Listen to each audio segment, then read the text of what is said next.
தமிழகத்தின் பல்வேறு பகுதிகளில் பெய்த மழையால் சாலைகளில் மழைநீருடன் கழிவுநீரும் சேர்ந்து தேங்கி நின்றதால் பொதுமக்கள் கடும் அவதியடைந்தனர். தூத்துக்குடி மாவட்டம் எட்டயபுரம் மற்றும் அதன் சுற்றுவட்டார பகுதிகளில் திடீரென சுமார் 2 மணி நேரமாக மழை பெய்தது. இந்த மழையால் எட்டயபுரம் 8வது வார்டு அம்மன் கோவில் தெரு பகுதிகளில் மழைநீருடன் கழிவுநீரும் தேங்கி சாலையில் நின்றதால் அப்பகுதி மக்கள் கடும் அவதியடைந்தனர். இதேபோன்று கிருஷ்ணகிரி மாவட்டம் ஓசூர் மற்றும் அதன் சுற்றுவட்டார பகுதிகளில் சுமார் அரை மணி நேரம் பெய்த மழைக்கே ஓசூர் பாகலூர் சாலையில் மழை நீருடன் கழிவுநீரும் கலந்து சாலையில் தேங்கி நின்றது. இதனால் வாகன ஓட்டிகள் சாலையில் செல்ல முடியாமல் கடும் அவதியடைந்தனர். திறனற்ற திமுக ஆட்சியில் மழைநீர் வடிகால்கள் முறையாக பராமரிக்கப்படாததால் சாலைகளில் மழைநீர் தேங்கி நிற்பதாக பொதுமக்கள் குற்றம் சாட்டியுள்ளனர். தமிழகத்தின் பல்வேறு பகுதிகளில் பெய்த மழை காரணமாக சாலைகளில் மழைநீர் பெருக்கெடுத்து ஓடியதால் வாகன ஓட்டிகள் அவதியடைந்தனர்.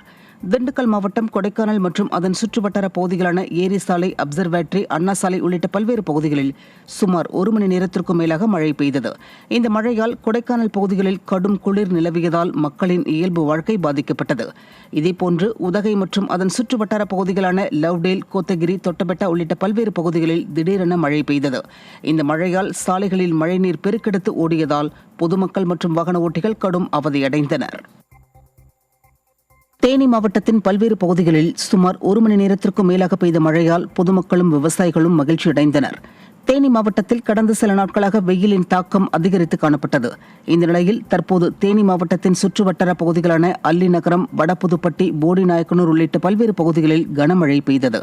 இந்த மழையால் வெப்பம் தணிந்து குளிர்ச்சியான சூழல் நிலவியதால் பொதுமக்களும் விவசாயிகளும் மகிழ்ச்சியடைந்தனர்.